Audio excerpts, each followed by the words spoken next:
നമുക്ക് ഇന്നത്തെ class K Sreelakshmi good afternoon. അപ്പൊ നമുക്ക് ഇന്നത്തെ ക്ലാസ് തുടങ്ങാം കേട്ടോ.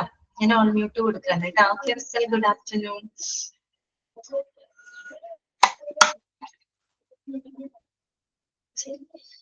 അപ്പൊ നമുക്ക് ഇന്നത്തെ ക്ലാസ് തുടങ്ങാം കേട്ടോ. അപ്പൊ നമ്മള് കഴിഞ്ഞ ദിവസം നമ്മൾ പറഞ്ഞത് കുറച്ച് ബോറടി ഒക്കെ ഫീൽ ചെയ്യൂട്ടോ. അതാണ് മുമ്പൊക്കെ കഴുകി വന്നിരിക്കണേ, നിങ്ങൾ ഉറങ്ങിപ്പോകും. അപ്പൊ നമ്മള് കഴിഞ്ഞ ക്ലാസ്സിനകത്ത് എത്തിക്കൽ ആൻഡ് ലീഗൽ ഇഷ്യൂസ് എന്ന ചാപ്റ്റർ നമ്മൾ സ്റ്റാർട്ട് ചെയ്തു അല്ലെ.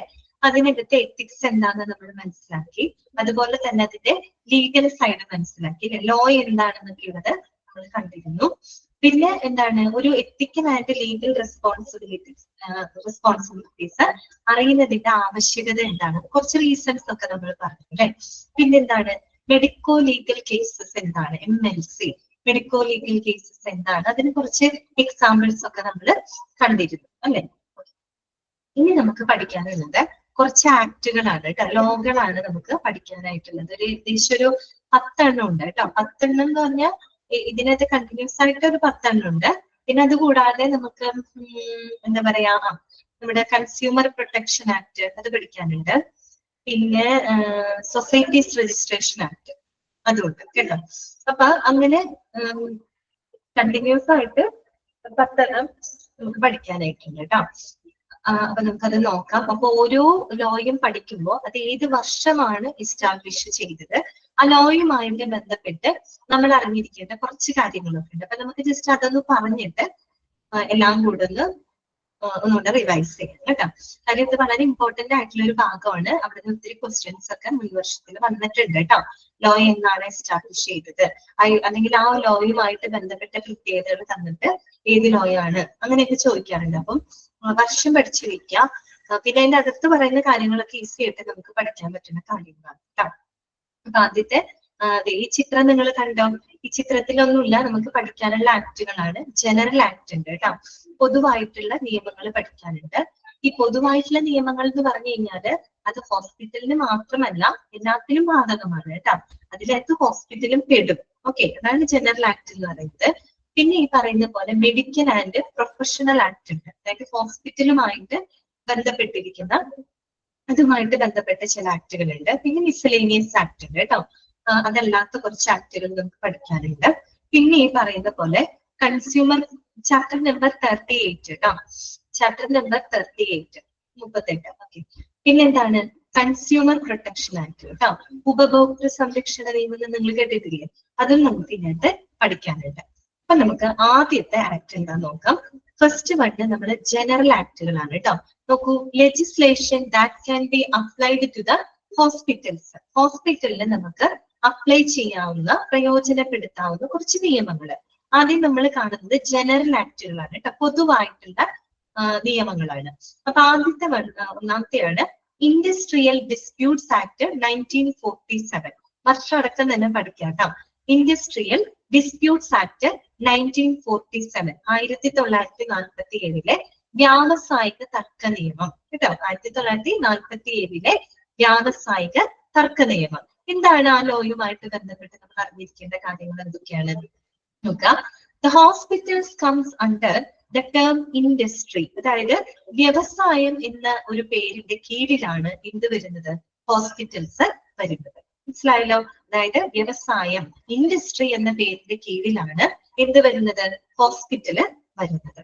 പഠിച്ചു വെക്കണം കേട്ടോ. പിന്നെ എന്താണ്, it can be applied when the number of employees greater than 50. അതായത് ഈ ഒരു ലോ നമുക്ക് എപ്പോഴാണ് അപ്ലിക്കബിൾ ആവുന്നത്, ജീവനക്കാരുടെ എണ്ണം 50-ൽ കൂടുതലാണെങ്കിൽ. ഒരു ഇൻഡസ്ട്രി അതിനകത്ത് കുറഞ്ഞത് 50 ജീവനക്കാരെങ്കിലും വേണമെന്ന്. അപ്പൊ 50 ജീവനക്കാരിലും 50-ൽ ജീവനക്കാരിൽ കൂടുതലായാലാണ് നമുക്ക് ഈ ഒരു ആക്ട് ഉണ്ടാവുന്നത്, അപ്ലിക്കബിൾ ആവുന്നത്. മനസ്സിലായല്ലോ? അതാണ് ഇൻഡസ്ട്രിയൽ ഡിസ്പ്യൂട്ട്സ് ആക്ട്. ഡിസ്പ്യൂട്ട് എന്ന് പറഞ്ഞാൽ എന്താണ്, ഡിസ്പ്യൂട്ട് തർക്കമാണ് കേട്ടോ ഉദ്ദേശിക്കുന്നത്, തർക്കം. ഓക്കെ, ഇനി ഈ ഒരു ആക്ടിന്റെ പ്രധാനപ്പെട്ട ഒബ്ജക്റ്റീവ്സുകൾ എന്തൊക്കെയാണ്, പ്രധാനപ്പെട്ട ലക്ഷ്യങ്ങൾ എന്തൊക്കെയാണ്? അത് പ്രധാനമായിട്ട് 2 ലക്ഷ്യങ്ങളാണ് കേട്ടോ അതിനകത്തുള്ളത്. ഒന്നാമത്തത് secure industrial peace and harmony. അതാണ് secure industrial peace and harmony, അതായത് വ്യാവസായിക സമാധാനവും ഐക്യവും സുരക്ഷിതമാക്കുക. ഇതാണ് വ്യാവസായിക സമാധാനവും അതുപോലെ തന്നെ ഐക്യവും സുരക്ഷിതമാക്കുക. ഒരു വ്യവസായം എന്ന് പറയുമ്പോൾ ഒരുപാട് ആളുകൾ അവിടെ ഒത്തിരി വർക്കേഴ്സ് ഉണ്ടായിരിക്കും, എംപ്ലോയർ ഉണ്ടായിരിക്കും, എംപ്ലോയീസ് ഉണ്ടായിരിക്കും, അല്ലെ, തൊഴിലുടമകൾ ഉണ്ടായിരിക്കും, തൊഴിലാളികൾ ഉണ്ടായിരിക്കും.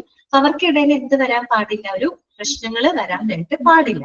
അത്തരത്തിൽ എന്താണ് വ്യാവസായികമായിട്ടുള്ള സമാധാനവും അവര് തമ്മിലുള്ള ഒരു ഐക്യവും ഒക്കെ സുരക്ഷിതമാക്കുക എന്ന ഉദ്ദേശത്തോടു കൂടിയിട്ട് വന്നിട്ടുള്ള ഒരു ആക്ടാണ് കേട്ടോ. രണ്ടാമത്തെ എന്താണ്, സെറ്റിൽമെന്റ് ഓഫ് ഇൻഡസ്ട്രിയൽ ഡിസ്പ്യൂട്ട്സ്, അതായത് വ്യാവസായിക തർക്കങ്ങളൊക്കെ പരിഹരിക്കുക. എന്തെങ്കിലും പ്രശ്നങ്ങളൊക്കെ ഉണ്ടാവുകയാണെങ്കിൽ അതിന് പരിഹാരം കാണുക. അങ്ങനെ ഒരു ഉദ്ദേശത്തോടു കൂടി വന്നിട്ടുള്ള ഒരു നിയമമാണ് എന്ത്, ഇൻഡസ്ട്രിയൽ ഡിസ്പ്യൂട്ട്സ് ആക്ട് 1947. ഒന്നുമില്ല, ഇത്രയും അതിനകത്ത് പറഞ്ഞുള്ളൂ.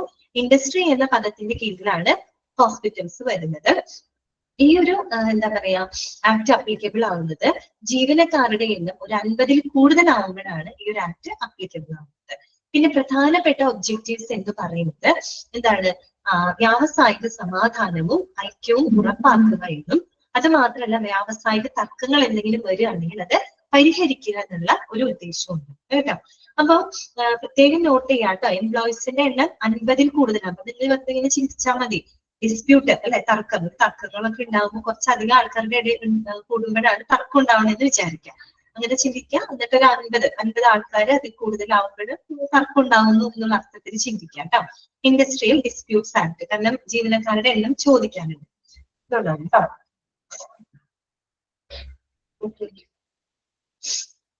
നെക്സ്റ്റ് വരുന്നത് മിനിമം വേജസ് ആക്ട് 1948. 1948 മിനിമം വേതന നിയമമാണ് കേട്ടോ. മിനിമം വേതന നിയമം എന്താണ്, അതിനകത്ത് ജസ്റ്റ് ഒരു സെന്റൻസ് മാത്രമേ പറയുന്നുള്ളൂ കേട്ടോ. കാര്യം അടുത്ത ആക്ട് വരുന്നത് ഇവിടെ അറിയാണ്ട് പ്രിന്റിൽ വന്നപ്പോ ഒരുമിച്ചായി പോയതാണ് കേട്ടോ. നമുക്ക് ഇവിടെ വരെ ഉള്ളൂ.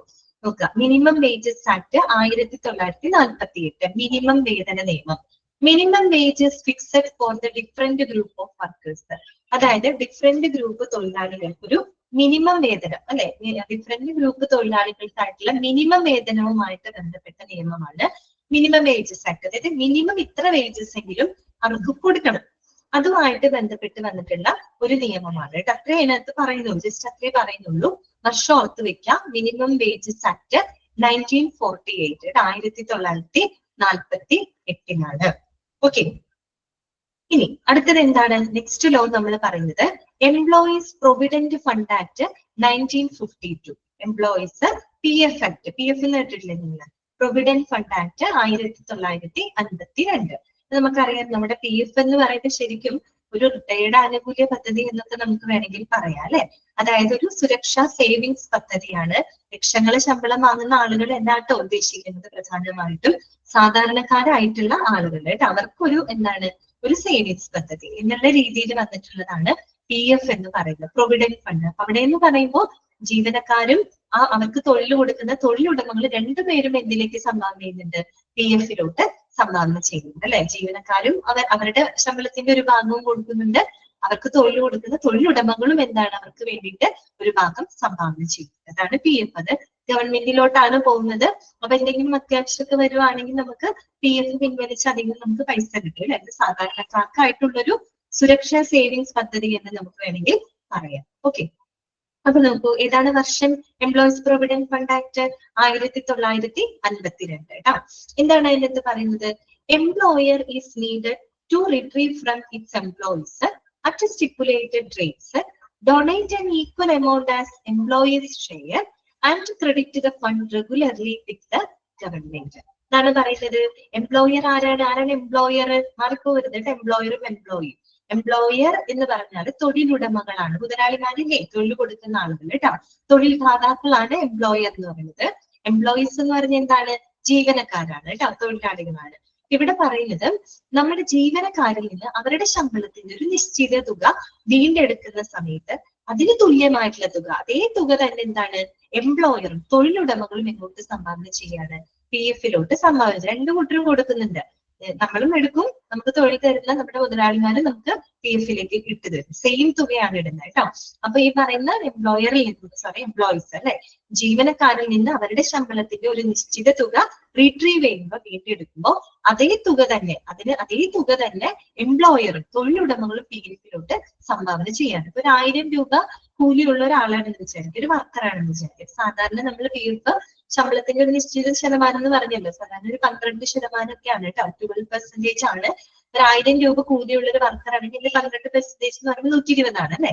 ആ 120 രൂപ അവരെന്ത് ചെയ്യും, PF-ലോട്ട് കോൺട്രിബ്യൂട്ട് ചെയ്യും. ഏത് ജീവനക്കാര് അതേ 120 രൂപ തന്നെ ആരും കോൺട്രിബ്യൂട്ട് ചെയ്യും, അവർക്ക് തൊഴിൽ കൊടുക്കുന്ന തൊഴിലുടമകളും ആ PF-ലോട്ട് കോൺട്രിബ്യൂട്ട് ചെയ്യും. ഇത് പോകുന്നത് ഗവൺമെന്റിലോട്ടാണ് കേട്ടോ. ഇതെന്തെങ്കിലും ആവശ്യം വരുന്ന സമയത്ത് നമുക്ക് ആ പൈസ പിൻവലിക്കാം. ഓക്കെ, ഇതാണ് പറയുന്നത്. Donate an equal amount as employees share and credit the fund regularly with the government. Okay, ഇനി അടുത്ത പോയിന്റ് എന്താണ് പറയുന്നത്?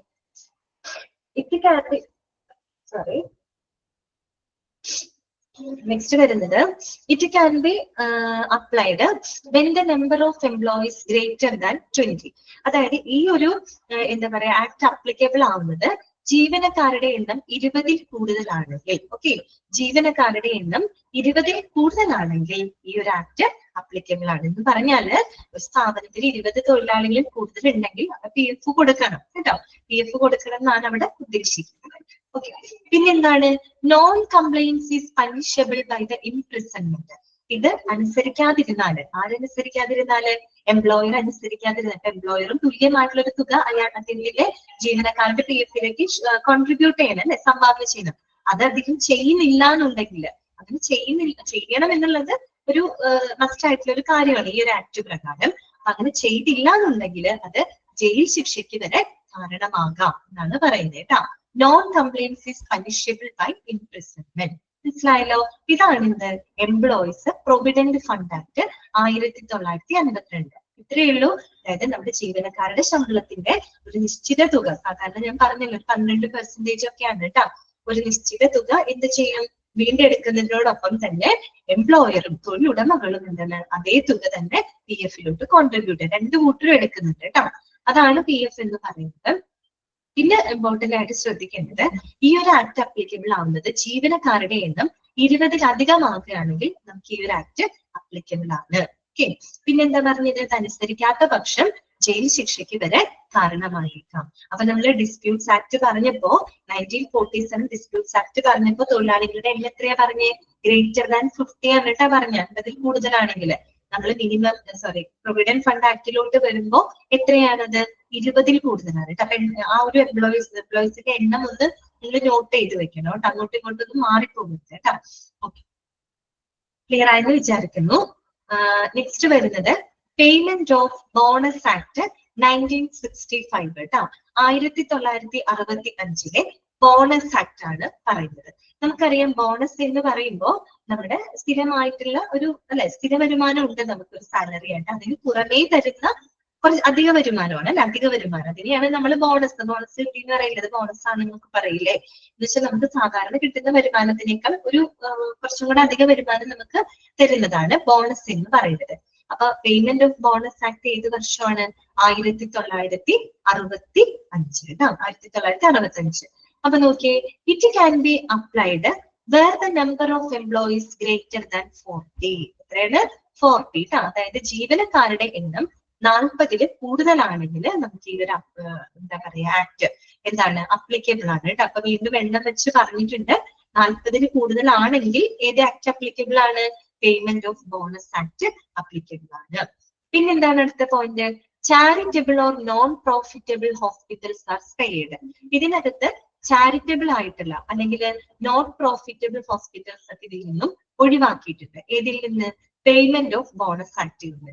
അതായത് ലാഭേച്ഛയില്ലാതെ പ്രവർത്തിക്കുന്ന ഹോസ്പിറ്റലുകൾ ഉണ്ടാകും. അവരുടെ ഫംഗ്ഷൻ എന്ന് പറഞ്ഞാൽ എന്ത് തന്നെയാണ്? സർവീസ് ആണ്, ചാരിറ്റബിൾ സർവീസ് ആണ്, സേവനമാണ്. അങ്ങനെ സേവന മനോഭാവത്തോടു കൂടി പ്രവർത്തിക്കുന്ന ലാഭേച്ഛയില്ലാത്ത ഹോസ്പിറ്റലുകളെ ഏത് ആക്ടിൽ നിന്ന് നമ്മൾ ഒഴിവാക്കിയിട്ടുണ്ട്? പേയ്മെന്റ് ഓഫ് ബോണസ് ആക്ടിൽ നിന്ന് ഒഴിവാക്കിയിട്ടുണ്ട്. കാര്യം എന്താണ്, അവിടെ ലാഭം എന്ന് പറയാൻ മാത്രം പ്രത്യേകിച്ച് ഒന്നുമില്ല അല്ലെ. അതുകൊണ്ട് തന്നെ എന്താണ്, തൊഴിലുടമയ്ക്ക് ഒരു അഡീഷണൽ അധിക വരുമാനം കൊടുക്കേണ്ടി ഇവിടെ വരുന്നില്ല. അധിക വരുമാനത്തിനെയാണല്ലോ നമ്മൾ ബോണസ് എന്ന് പറയുന്നത്. ലാഭം ഉദ്ദേശിക്കാതെ സേവന മനോഭാവത്തോടു കൂടി പ്രവർത്തിക്കുമ്പോൾ എംപ്ലോയർക്ക്, അതായത് തൊഴിലുടമയ്ക്ക് പ്രത്യേകിച്ചൊരു ലാഭം അവിടെ നിന്ന് വരുന്നില്ല. അതുകൊണ്ട് തന്നെ അവർക്ക് ബോണസ് കൊടുക്കേണ്ടി വരുന്നില്ല. പിന്നെ പ്രത്യേകം ഒരു കാര്യം ശ്രദ്ധിക്കാം, നമ്മൾ ഈ ചാരിറ്റബിൾ ആൻഡ് നോൺ പ്രോഫിറ്റബിൾ ഹോസ്പിറ്റൽസിന് ഒഴിവാക്കിയെന്ന് പറഞ്ഞല്ലോ. ലാഭമില്ലാതെ ഒരു സ്ഥാപനത്തിനും പ്രവർത്തിക്കാൻ പറ്റില്ല കേട്ടോ. ഒരു ലാഭമില്ലാതെ ഒരു സ്ഥാപനം എന്ത് ചെയ്യില്ല, പ്രവർത്തിക്കില്ല. പക്ഷെ എന്താണ് അവരുടെ നമ്മള് ഇത്തരം ചാരിറ്റബിൾ നോൺ പ്രോഫിറ്റബിൾ ഹോസ്പിറ്റൽ നമ്മുടെ ലാഭം എന്ന വാക്കല്ല സാധാരണ അവിടെ ഉപയോഗിക്കുക. സർപ്ലസ് എന്ന് പറയുന്ന ഒരു വാക്കാണ് കേട്ടോ ഉപയോഗിക്കുക. മിച്ചം എന്നൊക്കെ നമ്മൾ പറയില്ലേ, ആ ഒരു വാക്കാണ് കേട്ടോ നമ്മളിവിടെ ഏറ്റവും കൂടുതൽ അനുയോജ്യമായിട്ടുള്ളത്. ലാഭം എന്നല്ല പറയാ. ഈ മിച്ചം വരുന്ന തുക അവർ ഈ പറയുന്ന ഹോസ്പിറ്റൽ റിനോവേഷനും മറ്റുള്ള ചാരിറ്റബിൾ സേവനങ്ങൾക്കായിട്ട് തന്നെ ഉപയോഗപ്പെടുത്തുന്നു. അപ്പൊ നിങ്ങൾ ഓർക്കാം, പേയ്മെന്റ് ഓഫ് ബോണസ് ആക്ടിൽ നിന്ന് എങ്ങനെയുള്ള ഹോസ്പിറ്റലിനെയാണ് ഒഴിവാക്കിയിരിക്കുന്നത്? ചാരിറ്റബിൾ ആയിട്ടുള്ള നോട്ട് പ്രോഫിറ്റബിൾ, ലാഭേച്ഛയില്ലാതെ പ്രവർത്തിക്കുന്ന ഹോസ്പിറ്റലുകളെ ആ ഒരു ആക്ടിൽ നിന്ന് ഒഴിവാക്കിയിട്ടുണ്ട്. ഓക്കെ, അതാണ് പേയ്മെന്റ് ഓഫ് ബോണസ് ആക്ട് 1965, 1965 കേട്ടോ. ഇനി അടുത്തത് വരുന്നത്, നെക്സ്റ്റ് വരുന്നത് ഇതാണ് payment of gratuity act 1972. Okay, ഇതാണ് payment of gratuity act 1972, 1972 payment of gratuity act. Gratuity എന്ന് പറഞ്ഞാൽ എന്താ? സാധാരണ നമ്മൾ ഈ പിരിച്ചുവിടുമ്പോഴൊക്കെ കൊടുക്കുന്ന സൗജന്യ വേതനമാണ് അല്ലെ. പിരിച്ചുവിടുമ്പോ ഒക്കെ നമ്മൾ കൊടുക്കുന്ന സൗജന്യ വേതനം, ഒരു പാരിതോഷികം, ഒരു ഉപഹാരം, സമ്മാനം, അങ്ങനെയൊക്കെയാണ് പൊതുവെ നമ്മൾ ഗ്രാറ്റുവിറ്റിയിൽ അങ്ങനെയാണല്ലേ പറയാം. അപ്പൊ അത്തരത്തിലുള്ള ഒരു ഗ്രാറ്റുവിറ്റി ആക്ട് 1972 വന്നിട്ടുണ്ട്. എന്തൊക്കെ കാര്യങ്ങളാണ് അതിനകത്ത് പറയുന്നത്?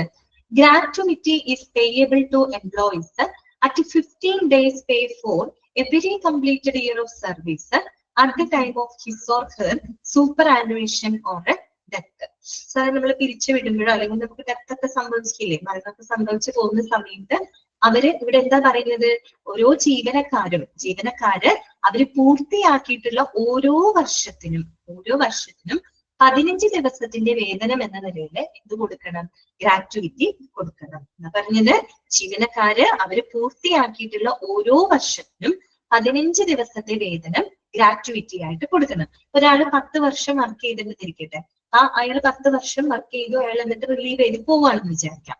അപ്പം ആദ്യത്തെ ഒരു വർഷം, ആ ഒരു വർഷം കംപ്ലീറ്റ് ചെയ്തിട്ടുണ്ട്. അപ്പൊ അതില് ഒരു 15 ദിവസത്തെ വേതനം, രണ്ടാമത്തെ വർഷമാകുമ്പോൾ അതിലൊരു 15 ദിവസത്തെ വേതനം, അങ്ങനെ എന്താണ് അതാണ് ഉദ്ദേശിക്കുന്നത്. അത് കംപ്ലീറ്റ് ആക്കിയിട്ടുള്ള ആ ഒരു എന്താ പറയാ വർഷങ്ങളുടെ ഒരു 15 ദിവസത്തെ വേതനമാണ് എന്തായി കൊടുക്കേണ്ടത്?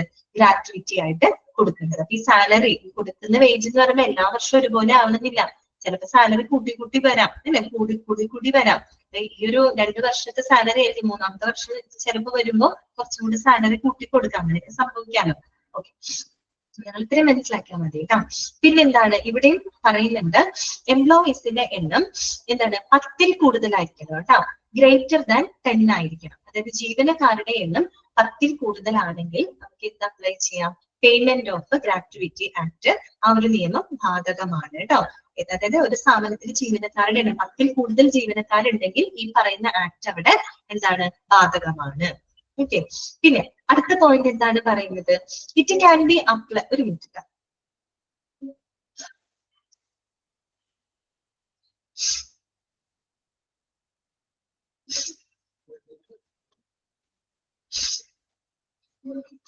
അടുത്തത് ഇതിനകത്ത് പറയുന്നത്, it can be applied to 5 years service completed workers എന്ന് പറഞ്ഞാല് 5 വർഷം സർവീസ് പൂർത്തിയാക്കിയിട്ടുള്ള ആളുകൾക്ക് ഈ പറയുന്ന ഗ്രാറ്റുവിറ്റിക്ക് അപേക്ഷിക്കാമെന്നാണ് പറയുന്നത് കേട്ടോ. എന്താണ്? 5 വർഷം വർക്ക് കംപ്ലീറ്റ് ചെയ്തിട്ടുള്ള ആളുകൾക്ക് ഈ പറയുന്ന ഗ്രാറ്റുവിറ്റിക്ക് വേണ്ടിയിട്ട് അപേക്ഷിക്കാം. പിന്നെന്താണ്? 1 year in case of death. ഇനി മരണം സംഭവിക്കുന്ന കേസിൽ എങ്ങനെയാ? മരണം സംഭവിക്കുമ്പോൾ 5 വർഷം സർവീസ് ചെയ്യാനുള്ള ഒരു ഇത് ഉണ്ടായിരുന്നില്ല. മരണത്തിന്റെ കേസിലാണെങ്കിൽ 1 വർഷത്തെ നോക്കിയാൽ മതി കേട്ടോ. 1 വർഷം അവർ കംപ്ലീറ്റ് ചെയ്തിട്ടുണ്ടെങ്കിൽ ആ ഒരു വർഷത്തെ കംപ്ലീറ്റ് ചെയ്ത ആ ഒരു വർഷത്തിന്റെ ആ ഒരു 15 ദിവസത്തെ കണക്കാക്കിയിട്ട് ഗ്രാറ്റുവിറ്റി 15 ദിവസത്തെ വേതനം എന്തായിട്ട് കൊടുക്കാം? ഗ്രാറ്റുവിറ്റി ആയിട്ട് കൊടുക്കാം. മനസ്സിലായ പറഞ്ഞത്? Payment of gratuity act 1972. അപ്പൊ ഓർക്കാം, ഇൻഡസ്ട്രിയിൽ പറഞ്ഞപ്പോ അവിടെ ജീവനക്കാരുടെ എണ്ണം 50ൽ കൂടുതലാണെങ്കിൽ ആ ഒരു ആക്ട് ബാധകമാണ്. പ്രൊവിഡന്റ് ഫണ്ട് ആക്ടിനകത്ത് 20 കേട്ടോ നമ്മൾ പറഞ്ഞത്. 20 കൂടുതലാണെങ്കിൽ 20 കൂടുതലാണെങ്കിലോ പ്രൊവിഡന്റ് ഫണ്ട് ആക്ട് ഇവിടെ ബാധകമാണ്. ബോണസിനകത്ത് നമ്മൾ എത്ര എണ്ണം പറഞ്ഞത്? 40 അല്ലെ? ജീവനക്കാരുടെ എണ്ണം 40 അതിൽ കൂടുതലാണെങ്കിൽ ബോണസ് ആക്ട് ബാധകമാണ്. ഇപ്പൊ നമ്മൾ പറഞ്ഞ ഗ്രാറ്റുവിറ്റി ആക്ട്, അത് വന്നിട്ട് ജീവനക്കാരുടെ എണ്ണം 10 10 കൂടുതലോ ആണെങ്കിൽ ഗ്രാറ്റുവിറ്റി ആക്ട് അവിടെ ബാധകമാണ്. ഓക്കെ, ക്ലിയർ ആവുന്നുണ്ടോ നിങ്ങൾക്ക്? അങ്ങനെയാണോ എല്ലാവരും? എന്തെങ്കിലുമൊക്കെ ഒന്ന് respond ചെയ്യട്ടാ.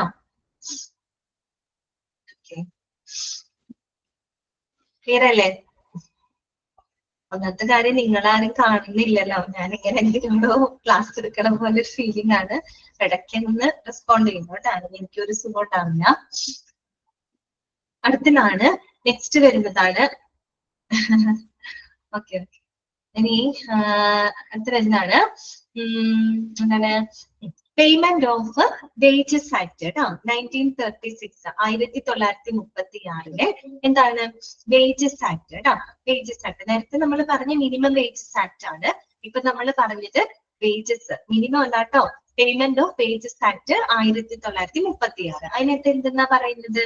Statement of wages that shows all details, അതായത് എല്ലാ വിശദാംശങ്ങളും പ്രസ്താവിച്ചുകൊണ്ടുള്ള, അല്ലെ എല്ലാ വിശദാംശങ്ങളും അല്ലെങ്കിൽ എല്ലാ ഡീറ്റെയിൽസും വിശദമാക്കിക്കൊണ്ടുള്ള എന്താണ്? വേതന പ്രസ്താവനകൾ. അതായത് തൊഴിലാളികളെ സംബന്ധിച്ച് അവർക്ക് ഒരു ഫെയർ വേജസ് കൊടുക്കുന്നുണ്ടോ എന്ന് വെച്ചാൽ അവർ ചെയ്യുന്ന ജോലിക്ക് അർഹമായിട്ടുള്ള ഒരു വേജസ് അവർക്ക് കിട്ടണം. ടൈമിലി വേജസ് ആയിരിക്കണം. തോന്നിയ സമയത്ത് കൊടുത്തിട്ട് കാര്യമുണ്ടോ? ഇല്ല. അതൊരു കൃത്യസമയത്ത് അവർക്ക് കിട്ടേണ്ട വേജ്, ഫെയർലി വേജസ് അവർക്ക് കിട്ടണം. അപ്പൊ അങ്ങനെയുള്ള കാര്യങ്ങളൊക്കെ ഉറപ്പുവരുത്തുന്നതിന് വേണ്ടിയിട്ട്, അതായത് ആ രീതിയിലുള്ള ഒരു സാമ്പത്തിക സുരക്ഷ ഉറപ്പാക്കുന്നതിന് വേണ്ടിയിട്ട് കൊണ്ടുവന്നിട്ടുള്ള ഒരു നിയമമാണ് പേയ്മെന്റ് ഓഫ് വേജസ് ആക്ട് 1936 കേട്ടോ, 1936. പിന്നെ നോക്കാം, നെക്സ്റ്റ് പോയിന്റ് വളരെ ഇമ്പോർട്ടന്റ് ആണ്. Wages must be paid during the first 7 days of the month. അതായത് മാസത്തിന്റെ ആദ്യത്തെ ഒരു 7 ദിവസത്തിനുള്ളിൽ എന്ത് കൊടുത്തിരിക്കണം? വർക്കേഴ്സിന് വേജസ് കൊടുത്തിരിക്കണം. അതായത് മാസത്തിന്റെ ആദ്യത്തെ 7 ദിവസത്തിനുള്ളിൽ ഈ പറയുന്ന ജീവനക്കാർക്ക് വേജസ് കൊടുത്തിരിക്കണം. മനസ്സിലായി? 7 ദിവസത്തിനുള്ളിൽ അവർക്ക് ശമ്പളങ്ങൾ കൊടുക്കണം. ചില സ്ഥാപനങ്ങളിലൊക്കെ കൊടുക്കൂല അല്ലെ, 7 ദിവസം കുറേ നാളൊക്കെ വൈകിട്ട് കൊടുക്കുക, ഭയങ്കര ഒരു അനീതിയാണ് ചെയ്യുന്നത് അല്ലെ. അപ്പൊ അങ്ങനെയൊക്കെയുള്ള ഒരു സുരക്ഷിതത്വം ഉറപ്പാക്കുക, ഫെയർ ആയിട്ടുള്ള വേജസ് കൊടുക്കില്ല, കൃത്യസമയത്ത് കൊടുക്കില്ല, അങ്ങനെയൊക്കെ വരിക എന്ന് പറയുമ്പോൾ അത് തൊഴിലാളികളെ സംബന്ധിച്ച് അത് വളരെ അവർക്കൊക്കെ ഒരു എന്താ പറയാ കൊണ്ടുവന്നിട്ടുള്ള ഒരു നിയമമാണ് കേട്ടോ ഈ പറയുന്ന payment of wages act 1936 1936. Okay, അടുത്തതാണ് എന്ത്? Employee state insurance act 1948 1948 ESI ട്ടാ, employee state insurance act, ESI act എന്നാണ് പറയുക. എന്താണ് നിങ്ങൾ കേട്ടിട്ടില്ലേ? ESI ഹോസ്പിറ്റൽ എന്നൊക്കെ നിങ്ങൾ കേട്ടിട്ടില്ലേ? എന്താണ് employee state insurance act? It is the measure of social and health insurance. It is the measure of social and health insurance എന്ന് പറഞ്ഞ എന്താണ്? തൊഴിലാളികൾക്ക് സാമ്പത്തിക ഭദ്രതയും സാമൂഹിക സുരക്ഷയൊക്കെ ഉറപ്പാക്കുന്ന ഒരു എന്താ പറയാ ആക്ട് ആണ് ഈ പറയുന്ന ESI ആക്ട് കേട്ടോ. തൊഴിലാളികൾക്ക് സാമ്പത്തിക ഭദ്രത മാത്രമല്ല, അവർക്കൊരു സാമൂഹികമായിട്ടുള്ള ഒരു സുരക്ഷിതത്വം ഓക്കെ അതും കൂടെ ഉറപ്പാക്കുന്ന ഒരു നിയമമാണ് എംപ്ലോയി സ്റ്റേറ്റ് ഇൻഷുറൻസ് ആക്ട് 1948. ഇനി അതുമായിട്ട് ബന്ധപ്പെട്ട് എന്തൊക്കെ കാര്യങ്ങളാണ് പറയുന്നത്? It provides financial and medical benefits to industrial employees as a precaution against sickness, maternity and employment related injury. അതായത് ഈ വ്യാവസായിക തൊഴിലാളികൾ ഉണ്ടല്ലോ, വ്യാവസായികമായിട്ടുള്ള തൊഴിലാളികൾക്ക് അവരുടെ അസുഖം, അതുപോലെ പ്രസവം, തൊഴിൽ സംബന്ധമായിട്ട് വരുന്ന ചില പരിക്കുകള്, അങ്ങനെയുള്ളവയൊക്കെ എന്താണ് എന്നിവയൊക്കെ ഒരു മുൻകരുതൽ എന്നോണം, അവയ്ക്കൊക്കെ ഒരു മുൻകരുതൽ എന്നോണം അവർക്ക് ഫിനാൻഷ്യൽ ആയിട്ടും മെഡിക്കൽ ആയിട്ടും കൊടുക്കുന്ന ബെനിഫിറ്റ്സ് ആണ് ഇതെന്ന് പറയുന്നത് നമ്മുടെ ഈ പറയുന്ന എംപ്ലോയി സ്റ്റേറ്റ് ഇൻഷുറൻസ് കേട്ടോ. എംപ്ലോയി സ്റ്റേറ്റ് ഇൻഷുറൻസ് ആക്ട് എന്തിനു വേണ്ടിയിട്ടാണ് കൊണ്ടുവന്നത്? ഈ വ്യാവസായിക തൊഴിലാളികൾക്ക് ഇപ്പൊ അസുഖം വരാം, അല്ലെങ്കിൽ ഇപ്പൊ ലേഡീസ് ആണെങ്കിൽ പ്രസവം അല്ലെ, മെറ്റേണിറ്റി, പിന്നെ ഈ പറയുന്ന തൊഴിൽ സംബന്ധമായിട്ട് എന്തെങ്കിലും പരിക്കുകളൊക്കെ വരാം അവിടെ ജോലി ചെയ്യുന്ന സമയത്ത്. അപ്പൊ അവയൊക്കെ മുൻകരുതിക്കൊണ്ട് ഇവയ്ക്കൊക്കെ ഒരു കരുതൽ എന്നോണം, ഇവയ്ക്കെതിരെ ഒരു കരുതൽ എന്നോണം അവർക്കായിട്ട് നമ്മൾ കൊടുക്കുന്ന ഒരു സാമ്പത്തികമായിട്ടും മെഡിക്കലായിട്ടും ആരോഗ്യപരമായിട്ടും കൊടുക്കുന്ന ഒരു ബെനിഫിറ്റ് ആണ് ഈ പറയുന്ന എംപ്ലോയീസ് സ്റ്റേറ്റ് ഇൻഷുറൻസ് ആക്ടിലൂടെ കൊണ്ടുവന്നിരിക്കുന്നത്. ഓക്കെ. അപ്പൊ അതിനകത്ത് employers contribute 4% of the total wage bill. അപ്പൊ മൊത്തം വേജ് ബില്ലിന്റെ ഒരു 4% ആര് കോൺട്രിബ്യൂട്ട് ചെയ്യും? തൊഴിലുടമകൾ കോൺട്രിബ്യൂട്ട് ചെയ്യും ജീവനക്കാർക്കായിട്ട്. മനസ്സിലായോ? അതായത് അവരുടെ മൊത്തം തൊഴിൽ ബില്ലിന്റെ ഒരു 4%, 4% തൊഴിലുടമകൾ ഇവർക്കായിട്ട് എങ്ങോട്ടേക്ക് കോൺട്രിബ്യൂട്ട് ചെയ്യുന്നുണ്ട്? ഈ പറയുന്ന ESIയിലോട്ട് കോൺട്രിബ്യൂട്ട് ചെയ്യുന്നുണ്ട് കേട്ടോ. ഓക്കെ. പിന്നെ പറയുന്നത് ESI is not applicable if hospitals are providing complete and free treatments to employees and dependents. ഈ പറയുന്ന ജീവനക്കാർക്കും അതുപോലെ അവരുടെ ആശ്രിതർക്കൊക്കെ ആശുപത്രികള് പൂർണ്ണമായിട്ടുള്ള ഒരു പരിരക്ഷ കൊടുക്കുന്നുണ്ടെങ്കിൽ, അതായത് സൗജന്യ ട്രീറ്റ്മെന്റ് ഒക്കെ കൊടുക്കുന്നുണ്ടെങ്കിൽ പിന്നെ എന്തിന്റെ ആവശ്യമില്ല? ESIയുടെ ആവശ്യമില്ല അല്ലെ? ESI കൊടുക്കുന്നത് ഒരു മെഡിക്കൽ ബെനിഫിറ്റും അതുപോലെ തന്നെ എന്താ പറയാ ഫിനാൻഷ്യൽ ബെനിഫിറ്റ്സ് ഒക്കെയാണ് കൊടുക്കുന്നത്. പക്ഷെ ഇപ്പൊ ഹോസ്പിറ്റലിൽ തന്നെ ഈ പറയുന്ന ജീവനക്കാർക്ക് സൗജന്യമായിട്ടുള്ള ട്രീറ്റ്മെന്റും സമ്പൂർണ്ണ ആരോഗ്യ പരിരക്ഷയും അവിടുത്തെ ജീവനക്കാർക്കും ആശ്രിതർക്കും കൊടുക്കുന്നുണ്ടെങ്കിൽ പിന്നെ എന്തിന്റെ ആവശ്യമില്ല? ESIയുടെ ആവശ്യം വരുന്നില്ല. മനസ്സിലായോ? ക്ലിയർ ആയോ നിങ്ങൾക്ക്?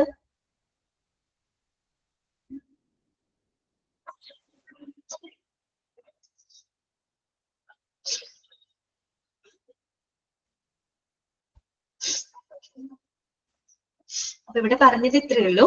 അതായത് എംപ്ലോയീസിനും ജീവനക്കാർക്കും അവരുടെ ആശ്രിതർക്കും ഹോസ്പിറ്റൽസ് പൂർണ്ണമായിട്ടുള്ള പരിരക്ഷ കൊടുക്കുന്നുണ്ടെങ്കിൽ, അതായത് സൗജന്യ ട്രീറ്റ്മെന്റ് ഒക്കെ അവർക്ക് കൊടുക്കുന്നുണ്ടെന്ന് വിചാരിക്കാം.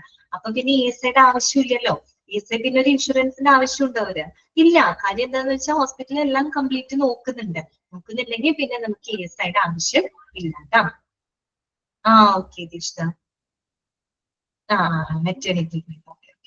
അതിന്റെ ഒരു ലിമിറ്റ് ഉണ്ട് കേട്ടോ. സാലറി ലിമിറ്റ് ഉണ്ട്. എനിക്കോട് 15,000 രൂപയോ അത്രയും സാലറി വരെയുള്ളവർക്കൊക്കെയാണ് ESI അപ്ലിക്കബിൾ ആവുന്നത്. അങ്ങനെ. പിന്നെ പറയുന്നത് എന്താണ്? It is A medical professional act ആണ് കേട്ടോ. ഇതൊരു മെഡിക്കൽ പ്രൊഫഷണൽ ആക്ട് ആണ്. ESI ഹോസ്പിറ്റലിന് കേട്ടിട്ടില്ലേ?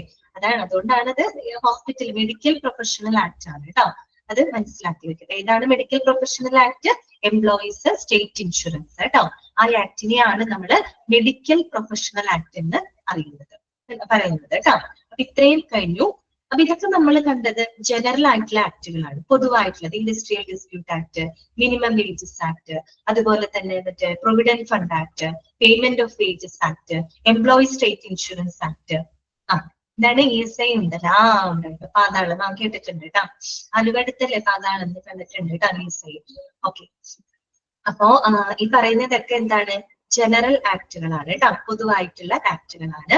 ഇനി നമ്മൾ ഹോസ്പിറ്റലുമായിട്ട് ബന്ധപ്പെട്ടുള്ള കുറച്ച് ആക്ടുകളാണ് നമ്മൾ പഠിക്കാൻ പോകുന്നത് കേട്ടോ. നമുക്കൊന്നുകൂടെ അത് റീകളക്ട് ചെയ്യാട്ടോ. നമുക്ക് പഠിക്കാൻ പറ്റൂ, ടേസ്റ്റി ആയിട്ട് പഠിക്കാൻ പറ്റും. നമ്മളൊന്നുകൂടെ അത് റിപ്പീറ്റ് ചെയ്യാം, റീകളക്ട് ചെയ്യാം കേട്ടോ, വേറെ രീതിയിൽ. അപ്പൊ നമുക്ക് പെട്ടെന്ന് ഓർക്കാൻ പറ്റും.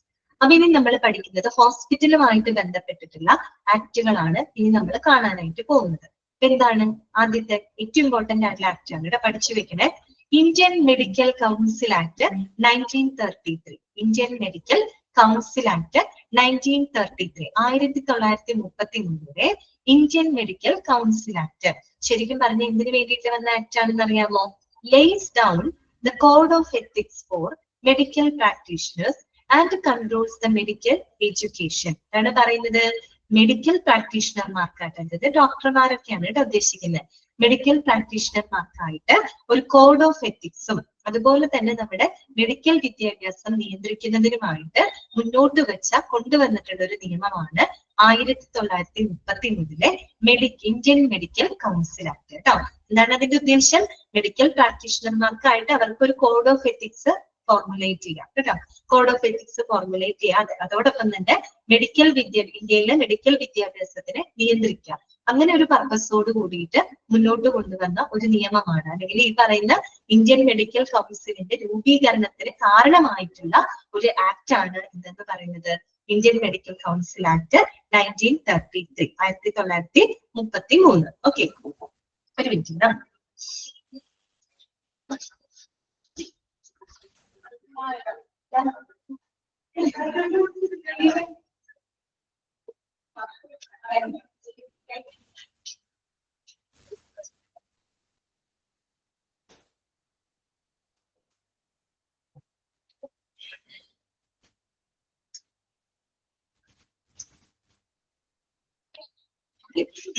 നോക്കാം. ഇന്ത്യൻ മെഡിക്കൽ കൗൺസിൽ ആക്ട് അല്ലെ, ഇതല്ലേ നമ്മൾ പറഞ്ഞത്. ഇനി സെക്കൻഡ് പോയിന്റ് എന്താണ്? State medical councils established under the act have the same function in their respective States. ഇപ്പൊ നമ്മൾ ആദ്യം പറഞ്ഞത് ഇന്ത്യൻ മെഡിക്കൽ കൗൺസിൽ ആക്ട് ആണ്. ആ ഒരു ആക്ട് പ്രകാരം നമ്മുടെ സംസ്ഥാനത്തിലും മെഡിക്കൽ കൗൺസിലുകൾ രൂപീകൃതമായിട്ടുണ്ട്. അതാണ് പറയുന്നത് state medical councils established under the act. ഈ ഒരു ആക്ട് പ്രകാരം രൂപീകൃതമായിട്ടുള്ള സ്റ്റേറ്റ് മെഡിക്കൽ കൗൺസിലുകൾക്ക് ഇതേ ഫംഗ്ഷൻ തന്നെയാണ് അത് ചെയ്യുന്നത്. പിന്നെന്താണ്? അതത് സംസ്ഥാനങ്ങളിലെ സെയിം ഫംഗ്ഷൻ ആണ് അത് ചെയ്യുന്നത്. അതായത് സംസ്ഥാനങ്ങളിലുള്ള മെഡിക്കൽ ഹോസ്പിറ്റലുകളിലെ മെഡിക്കൽ പ്രാക്ടീഷണർമാർക്കുള്ള കോഡ് ഓഫ് എത്തിക്സ് ക്രിയേറ്റ് ചെയ്യുക, അതത് സ്റ്റേറ്റുകളിലെ എന്താണ് മെഡിക്കൽ എഡ്യൂക്കേഷനൊക്കെ കൺട്രോൾ ചെയ്യുക. അപ്പൊ അതാണ്, മനസ്സിലായല്ലോ. അപ്പൊ ഇന്ത്യൻ മെഡിക്കൽ കൗൺസിൽ ആക്ട് എന്ന് പറയുമ്പോൾ മൊത്തം രാജ്യത്തുള്ള ഹോസ്പിറ്റലുകളുടെയൊക്കെ പ്രവർത്തിക്കുന്ന മെഡിക്കൽ പ്രാക്ടീഷണർമാർക്കായിട്ട് ഒരു കോഡ് ഓഫ് എത്തിക്സും മെഡിക്കൽ വിദ്യാഭ്യാസത്തിന് മൊത്തം കൺട്രോൾ ചെയ്യുന്നതിനായിട്ടാണ് ഇന്ത്യൻ മെഡിക്കൽ കൗൺസിൽ ആക്ട് രൂപീകരിച്ചത്.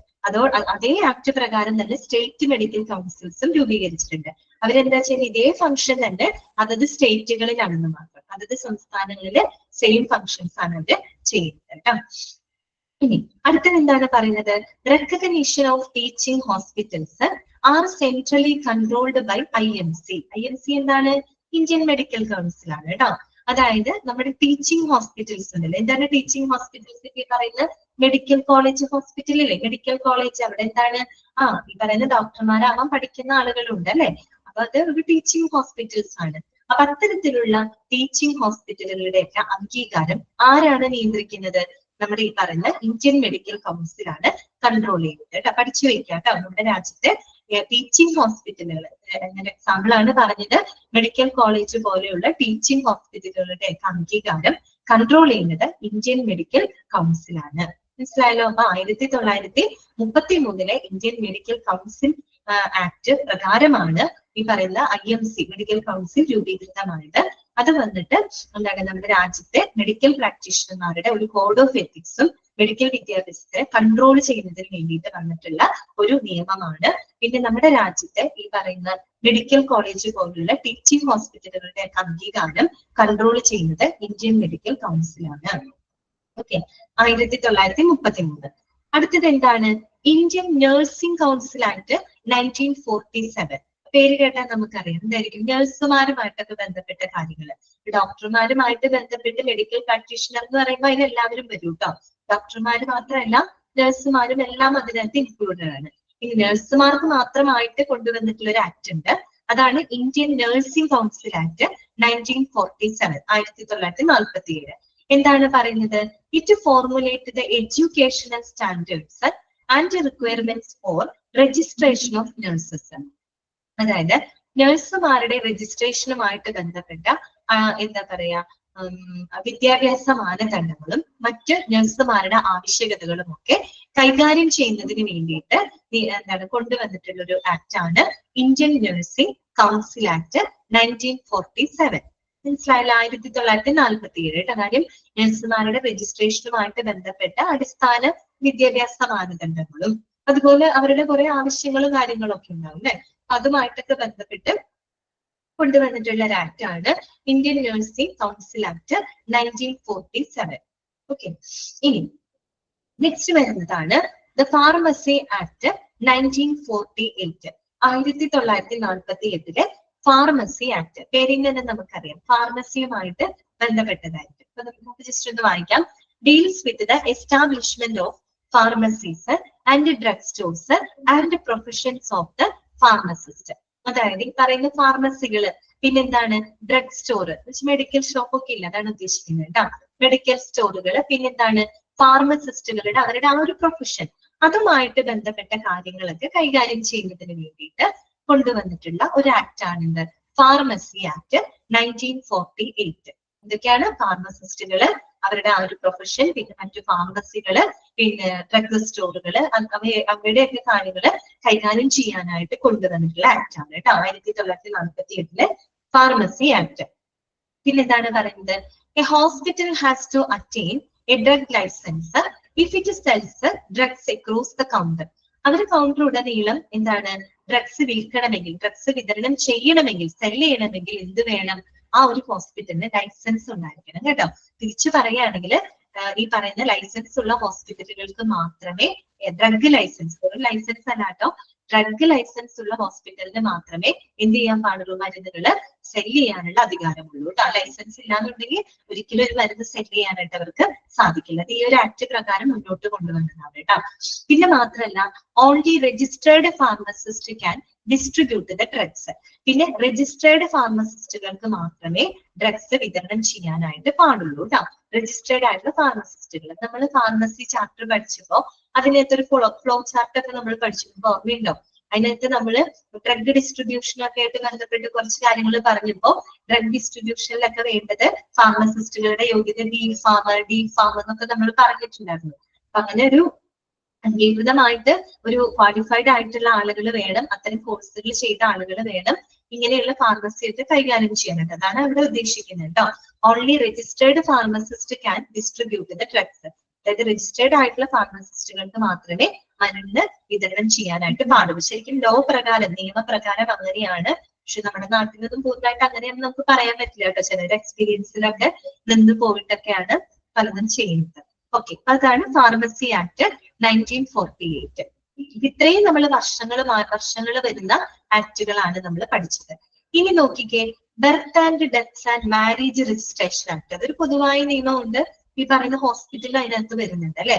ജനനം, മരണം, അതുപോലെ തന്നെ വിവാഹം എല്ലാം നമ്മൾ രജിസ്റ്റർ ചെയ്യുന്നുണ്ട് അല്ലെ. ജനനം രജിസ്റ്റർ ചെയ്യുന്നത്, മരണം, വിവാഹം എല്ലാം നമ്മൾ രജിസ്റ്റർ ചെയ്യുന്നുണ്ട്. എന്നാൽ മാത്രമേ നമുക്ക് നിയമസാധുത ഉണ്ടാവുള്ളൂ അല്ലെ. ഓക്കെ, അപ്പൊ ഈ ആക്ട് വർഷമൊന്നും പറയുന്നില്ല. ഇതുമായിട്ട് ബന്ധപ്പെട്ട കാര്യം നമുക്ക് അറിയാവുന്നതാണ്, ജസ്റ്റ് വായിക്കാം. Formulate the responsibilities of hospitals concerning informing birth and deaths in hospitals. അതായത് ഹോസ്പിറ്റലിലെ ജനനം, അതുപോലെ തന്നെ മരണം എന്നിവയുമായിട്ടൊക്കെ ബന്ധപ്പെട്ട് ഹോസ്പിറ്റലിന് ചില ഉത്തരവാദിത്തങ്ങൾ ഉണ്ട്. അതിനെ കുറിച്ചൊക്കെ ഫോർമുലേറ്റ് ചെയ്യുന്ന, അതിനെ കുറിച്ചൊക്കെയുള്ള കാര്യങ്ങൾ ഫോർമുലേറ്റ് ചെയ്യുന്ന ഒരു ആക്ട് ആണ് എന്തെന്ന് പറയുന്നത്, ഈ birth and death and marriage registration act കേട്ടോ. മനസ്സിലായോ? നമ്മള് ഇപ്പൊ എല്ലാം എന്താ, ജനനം കംപ്ലീറ്റ് നടക്കുന്ന ഹോസ്പിറ്റലിൽ തന്നെയാണ്. ആരും ഇപ്പൊ വീടുകളിലൊന്നും ഡെലിവറി ഒന്നും നടക്കാറില്ല, എല്ലാം ഹോസ്പിറ്റലിൽ തന്നെയാണ്. ഹോസ്പിറ്റലിൽ കുഞ്ഞ് ജനിക്കുന്ന സമയത്ത് തന്നെ എന്ത് ചെയ്യണം, ജനനം രജിസ്റ്റർ ചെയ്യണം. അതൊക്കെ ഹോസ്പിറ്റലിന്റെ ഉത്തരവാദിത്തമാണ്. അതുപോലെ തന്നെ മരണം കേട്ടോ, മരണം രജിസ്റ്റർ ചെയ്യണം. വിവാഹം ഒക്കെ നമ്മൾ രജിസ്റ്റർ ചെയ്യുന്നുണ്ടല്ലോ. അതാണ് പറയുന്നത്, ജനനം, മരണം എന്നിവയുമായിട്ട് ബന്ധപ്പെട്ട ഹോസ്പിറ്റലിന്റെ ഉത്തരവാദിത്തങ്ങളൊക്കെ എന്താണ്, അതുമായിട്ട് ബന്ധപ്പെട്ട കാര്യങ്ങളൊക്കെ ഫോർമുലേറ്റ് ചെയ്യുന്ന ഒരു ആക്ട് ആണ് കേട്ടോ അത്. They should be notified immediately to the local municipal authority and the registrar's office. അപ്പൊ ഇങ്ങനെയുള്ള കാര്യങ്ങളൊക്കെ പെട്ടെന്ന് തന്നെ ഇമീഡിയറ്റ് ആയിട്ട് തന്നെ നമ്മുടെ പ്രാദേശിക മുനിസിപ്പൽ അതോറിറ്റി ആയിട്ടും രജിസ്ട്രാർ ഓഫീസും ഒക്കെ ആയിട്ട് എന്ത് ചെയ്തിരിക്കണം, അറിയിച്ചിരിക്കണം. അവരെ ഇൻഫോം ചെയ്തിരിക്കണം കേട്ടോ. ജനനം നടന്നാലും മരണം നടന്നാലും എന്താ പറയാ, വിവാഹം നടന്നാലും അതൊക്കെ രജിസ്ട്രാർ ഓഫീസിൽ എന്ത് ചെയ്തിരിക്കണം, ഇൻഫോം ചെയ്തിരിക്കണം. ഓക്കെ ആണോ? ജസ്റ്റ് ഒന്ന് വായിച്ചു നോക്കി, നിങ്ങൾ മനസ്സിലാവുന്നല്ലോ.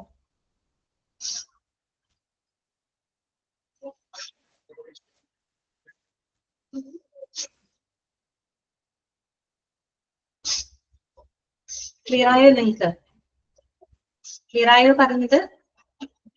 അപ്പൊ നമ്മള് കണ്ടിന്യൂസ് ആയിട്ട് ഒരു 10 ലോകളാണ് നമ്മൾ പഠിച്ചത് അല്ലെ. 10 ലോകളാണ് നമ്മൾ പഠിച്ചത്. പലതും പല പല വർഷങ്ങളിലായിട്ടാണ് നമ്മൾ പഠിച്ചത് അല്ലെ. അതിന് ക്വസ്റ്റ്യൻ വരാറുണ്ട്, ഓരോ ലോയും എന്നാണ് എസ്റ്റാബ്ലിഷ് ചെയ്തത്, ഏത് വർഷമാണ്, അല്ലെങ്കിൽ അതുമായിട്ട് ബന്ധപ്പെട്ടത് എന്തൊക്കെയാണ്. അപ്പൊ നമ്മൾ കണ്ടത് ഒന്ന് ഞാനൊരു ഓർഡറിലാക്കി ഞാൻ പറയുകയാണ് കേട്ടോ. അതായത് ഏറ്റവും ആദ്യം നടന്ന വർഷം തൊട്ട് ഏറ്റവും ലേറ്റസ്റ്റ് ആയിട്ട് നടത്തി എന്നുള്ളൊരു ക്രമത്തില് നമ്മൾ ഈ പറഞ്ഞ ആക്ടുകൾ എന്ന് ഞാൻ ഒന്ന് പറയാണ് കേട്ടോ. നിങ്ങളൊന്ന് ജസ്റ്റ് റീകളക്ട് ചെയ്യാനായിട്ട് ശ്രമിക്കുക. അപ്പൊ ചെറിയൊരു ഇതുപോലെ നമുക്ക് പറയാം കേട്ടോ, നമുക്ക് ഓർക്കാൻ വേണ്ടിയിട്ടാണ് കേട്ടോ. ആദ്യം നമ്മൾ പറഞ്ഞത് ഏറ്റവും തുടങ്ങും നിങ്ങൾക്കുള്ള ലോയിൽ ഫസ്റ്റ് ഏറ്റവും തുടക്ക വർഷം 1933 ഇന്ത്യൻ മെഡിക്കൽ കൗൺസിൽ ആക്ട് ആണ് അല്ലെ. ഇന്ത്യൻ മെഡിക്കൽ കൗൺസിൽ ആക്ട് 1933 അല്ലെ. പിന്നെ അത് കഴിഞ്ഞ് 3 വർഷങ്ങൾക്ക് ഇപ്പുറം 1936 എന്ത് വന്നു, പേയ്മെന്റ് ഓഫ് വേജസ് ആക്ട്. എന്താണ് പേയ്മെന്റ് ഓഫ് വേജസ് ആക്ട്? അപ്പൊ നിങ്ങൾ ജസ്റ്റ് ഒന്ന് ചിന്തിക്കാന്ന് വെച്ചാൽ നിങ്ങൾക്ക് ഓർക്കാൻ വേണ്ടി മാത്രം പറയേണ്ടതാണ് കേട്ടോ. നിങ്ങൾ ഇങ്ങനെ വെറുതെ വിചാരിക്കുക, 1933 മെഡിസിൻ സ്റ്റാർട്ട് ചെയ്തു. ഒരു മെഡിക്കൽ, ചുമ്മാ ചിന്തിക്കാനായിട്ടാ, മെഡിസിൻ എന്നുള്ള വേർഡ് കിട്ടാൻ വേണ്ടിയിട്ടാണ് കേട്ടോ ഞാൻ പറഞ്ഞത്. ഇന്ത്യൻ മെഡിക്കൽ കൗൺസിൽ ആക്ട് ആണല്ലോ. അപ്പൊ മെഡിസിൻ സ്റ്റാർട്ട് ചെയ്തു എന്ന് വിചാരിക്കാം. അങ്ങനെ മെഡിസിൻ തുടങ്ങി. അങ്ങനെ 3 വർഷം കഴിഞ്ഞപ്പോ ആ ഒരു മെഡിസിനിൽ ചേരാനുള്ള പേയ്മെന്റ് കൊടുത്തു എന്ന് വിചാരിക്കാം. 33 തുടങ്ങി മെഡിസിൻ തുടങ്ങി. അന്ന് ചേരാൻ പറ്റിയില്ല.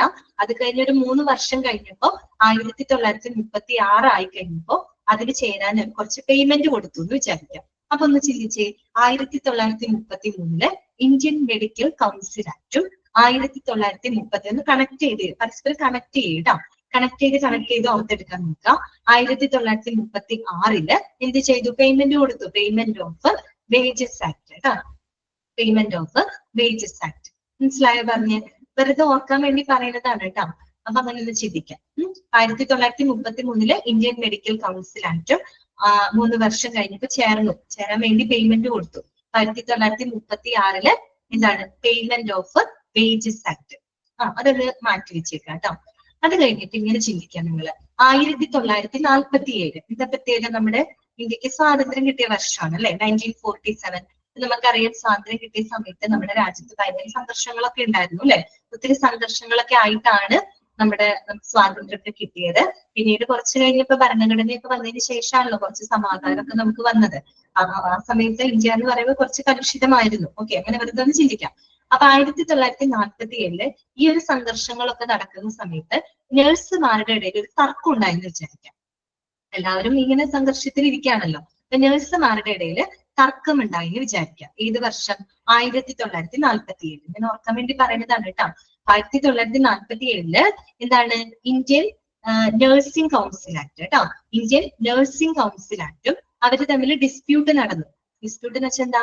തർക്കം. അപ്പൊ അങ്ങനെ ചിന്തിച്ച് ഇൻഡസ്ട്രിയൽ ഡിസ്പ്യൂട്ട്സ് ആക്ട് 1947. 1947 രണ്ട് ആക്ടുകളാണ് കേട്ടോ നമ്മൾ പറഞ്ഞത്. ഇന്ത്യൻ നഴ്സിംഗ് കൗൺസിൽ ആക്ടും നഴ്സുമാരെങ്കിൽ തർക്കം നടന്നു എന്നൊന്ന് ചിന്തിച്ചു കഴിഞ്ഞാല് എന്താണ്? ഇൻഡസ്ട്രിയൽ ഡിസ്പ്യൂട്ട്സ് ആക്ട് കേട്ടോ. ഡിസ്പ്യൂട്ട് നടന്നു. ഓക്കെ, ഇൻഡസ്ട്രിയൽ ഡിസ്പ്യൂട്ട് ആക്ടും പിന്നെന്താണ്? ഇന്ത്യൻ നഴ്സിംഗ് കൗൺസിൽ ആക്ടും 1947 ആണ് കേട്ടോ. 1947. അപ്പൊ 33 മെഡിസിൻ തുടങ്ങി 36 അത് പഠിക്കാൻ payment of wages act payment കൊടുത്തു. Payment of wages act. പിന്നെ 47 നമ്മൾ ഓർക്കും, കാരണം നമ്മുടെ രാജ്യത്തിന് സ്വാതന്ത്ര്യം കിട്ടിയ വർഷമാണ്. എന്തായാലും നമ്മൾ മറക്കില്ലല്ലോ. 1947 പറയുന്നത് നഴ്സുമാരുടെ ഒരു തർക്കം നടന്നു, ഡിസ്പ്യൂട്ട് നടന്നു. ഇന്ത്യൻ നഴ്സിംഗ് കൗൺസിൽ ആക്ട് 1947 പിന്നെന്താണ്? Industrial dispute act 1947. നോർത്തണ് പരസ്പരം കണക്ട് ചെയ്യാൻ വേണ്ടിയിട്ടാണ് ഈ പറയുന്നത്. ഇനി അങ്ങനെ തർക്കം നടന്നല്ലോ, തർക്കം നടന്നു. അങ്ങനെ ഭയങ്കര തർക്കങ്ങൾക്കൊടുവിൽ അവരുടെ തർക്കങ്ങൾക്ക് എല്ലാത്തിനും ഒരു പരിഹാരം എന്നോണം പിറ്റത്തെ വർഷം 1948 47 മുഴുവൻ ഇങ്ങനെ തർക്കമൊക്കെ നടന്നു. 48 ആയി കഴിഞ്ഞപ്പോ, നെക്സ്റ്റ് ഇയർ ആയി കഴിഞ്ഞപ്പോ അവർക്ക് അവരുടെ തർക്കങ്ങൾക്ക് ഒരു പരിഹാരം എന്നോണം 3 കാര്യങ്ങൾ അവർക്ക് ഒരു ആനുകൂല്യമായിട്ട് കൊടുത്തു എന്ന് വിചാരിക്കാം. എന്തൊക്കെ 3 കാര്യങ്ങളാണെന്നറിയോ? ഒന്ന്, അവർക്ക് സൗജന്യമായിട്ട് മരുന്ന് കൊടുത്തു എന്ന് വിചാരിക്കാം. മരുന്ന് നിങ്ങൾക്ക് സൗജന്യമായിട്ട് എന്നാ തരാം എന്ന് വിചാരിക്കാം. അപ്പൊ ഫാർമസി ആയിട്ട് കണക്ട് ചെയ്യാനാണ് ഈ പറയുന്നത്. The pharmacy act 1948. പിന്നെന്താണ്? അവർക്ക് ഈ പറഞ്ഞോണം മിനിമം വേജസ് കൊടുക്കാൻ പറ്റും. ഓക്കെ, നിങ്ങൾക്ക് കുറച്ച് മിനിമം വേതനം നമ്മൾ തരാം, അങ്ങനെ ഒരു ആനുകൂല്യം തരാം. അപ്പൊ അങ്ങനെ ചിന്തിച്ച മിനിമം വേജസ് ആക്ട് 1948. അത് മാത്രമല്ല ഇൻഷുറൻസും നിങ്ങൾക്ക് തന്നേക്കാം എന്ന് വിചാരിക്കാം. അപ്പൊ employees state insurance act 1948 connect ചെയ്യാൻ പറഞ്ഞാണ് കേട്ടോ. 1948 ഇപ്പൊ 3 ആക്ടുകൾ പറഞ്ഞു. എന്തൊക്കെയാണ് അവർക്ക് കൊടുത്ത ആനുകൂല്യങ്ങളാണ്? സൗജന്യമായിട്ട് മരുന്ന് തരാം, അതുപോലെ മിനിമം വേതനം തരാം, നിങ്ങൾക്ക് ഇൻഷുറൻസും തരാനും അങ്ങനെ പറഞ്ഞു അവരെ ഒതുക്കി വിചാരിക്കാം. അപ്പൊ നോക്കിയേ, pharmacy act 1948, minimum wages act 1948, പിന്നെന്താണ്? എംപ്ലോയീസ് സ്റ്റേറ്റ് ഇൻഷുറൻസ് കൊടുക്കാതെ കിട്ടിയാൽ മതി. Employees state insurance act 1948. മനസ്സിലായല്ലോ? പിന്നെയുള്ളത് നിങ്ങൾ പഠിക്കണം. എങ്ങനെ പഠിക്കണം? 52 PF കിട്ടി, 65 ബോണസ് കിട്ടി, 72 എന്ത് കിട്ടി? ഗ്രാറ്റുവിറ്റി കിട്ടി. 52 വയസ്സായപ്പോഴേ PF എടുത്തു. ഒരു അത്യാവശ്യം വന്നു. സാധാരണ 56 വയസ്സൊക്കെ ആകുമ്പോഴാണല്ലോ സ്റ്റേറ്റ് ഗവൺമെന്റ് ജീവനക്കാരൊക്കെ ഇപ്പം തേരുന്നത്. അപ്പൊ ഒരു 52 വയസ്സിൽ പെട്ടെന്ന് ഒരു അത്യാവശ്യം വന്നു. അപ്പൊ PF എടുക്കേണ്ടതായിട്ട് വന്നു. 52 PF-ഉം പിന്നെ ഒരു 65 വയസ്സായപ്പോ കുറച്ച് ബോണസ് കിട്ടി. വെറുതെ ചുമ്മാ ഒന്ന് ചിന്തിക്കേ. 65 ബോണസ് കിട്ടി, 72 വയസ്സാകുമ്പോൾ ഏകദേശം മരണത്തോട് അടുത്തു. അപ്പൊ ആ സമയത്ത് കുറച്ച് ഗ്രാറ്റുവിറ്റി കിട്ടി എന്ന് വിചാരിക്കാം കേട്ടോ. അങ്ങനെ ചിന്തിച്ചാൽ മതി. 52 എന്താണ്? PF, 65 എന്നിട്ട് പറഞ്ഞ് ബോണസ്. ഓക്കെ, 72 എന്തായിരുന്നു? ഗ്രാറ്റുവിറ്റി. അങ്ങനെ ഒന്ന് പഠിക്കുക കേട്ടോ. അപ്പൊ 1952 PF കേട്ടോ, എംപ്ലോയീസ് പ്രൊവിഡന്റ് ഫണ്ട് എടുത്തു.